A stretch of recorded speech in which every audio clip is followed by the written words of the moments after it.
We also got checkboxes and radio buttons. The difference being that for checkboxes, we can select as many as we want at the same time. For radio buttons, we can only select one at the same time if they share the same name attribute, which they do here.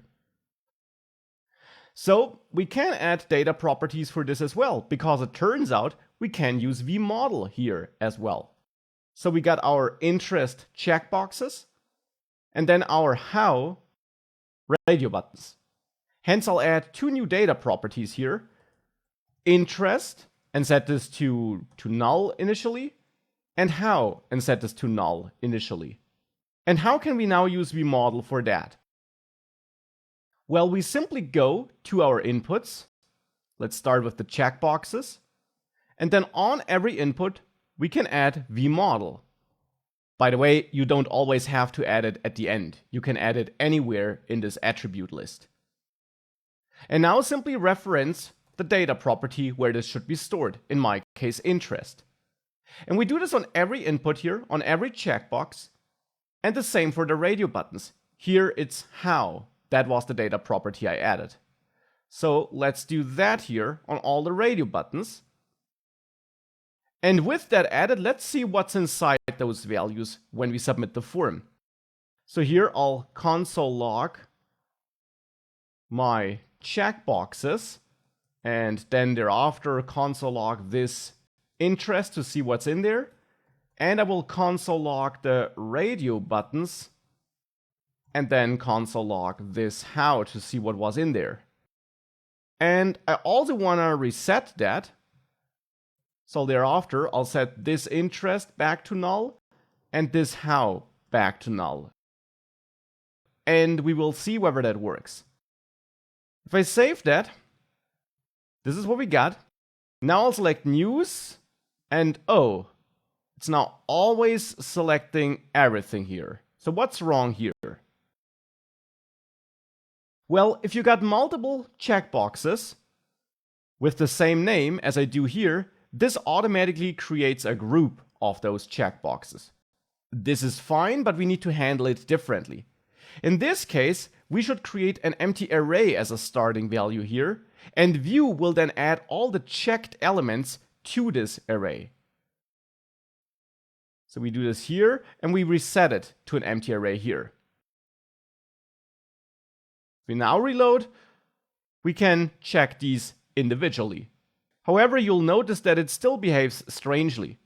If I, for example, uncheck one, then all get unchecked. Because we need to make one adjustment here. We need to add values to those checkboxes here. And these values need to differ, because otherwise Vue doesn't know which value to add to this array. So here I'll add a value of news, here a value of tutorials, and then here a value of nothing. And I'll reformat this to make it a bit easier to read. So these are my checkboxes, and I added this value attribute now, which is a default HTML attribute giving every checkbox a unique identifier, which is used behind the scenes. And I will already do the same here for the radio buttons. I'll also give those individual values. For example, the first one receives a value of video, next one receives blogs, and the last one here receives other. And then I'll save that. If we now reload this again, I can check them individually, and they now really work on their own. Also the radio buttons. And if we save this, we see for the radio buttons, video was selected. Thereafter it was cleared, because we reset everything, but that was what I did select before. And for the checkboxes, we get this proxy object, which in the end, under target, has the values I had checked. And just to double check this, let's pick nothing and tutorials here, and blogs on the radio buttons. If I save this, we see blogs for the radio buttons, and for the checkboxes, we see nothing and tutorial. So we got the keys here in an array then. And that's how we can extract values from checkboxes and radio buttons also with vModel and with help of the value attribute.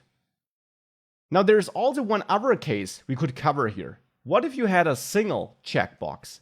And for that, I'll actually add a new div here with class form control right above the div with the submit button. And in there, we can add an input of type checkbox, give it an ID of confirmed terms maybe, and a name of confirmed terms, because that's what I want to use it for.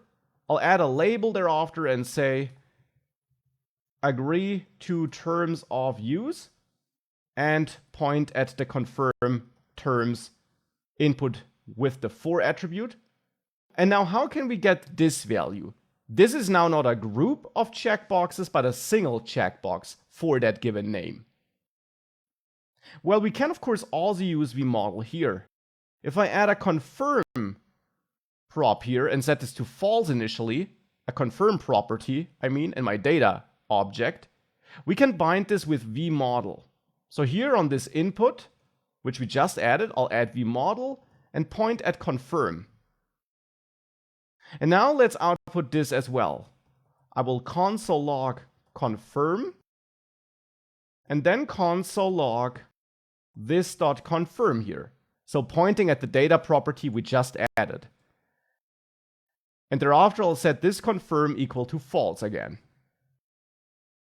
If we now save that and reload, here's our box. And if I check this and save data, you see we get true. And then since I set it to false, it's reset. So if you have a list, if you have a group of checkboxes which share the same name attribute value, then you get an array where all the checked values will be elements in. If you have a single checkbox for a given name value, then you get true or false. And that's now really all you need to know about checkboxes, vModel, and how to work with this in Vue.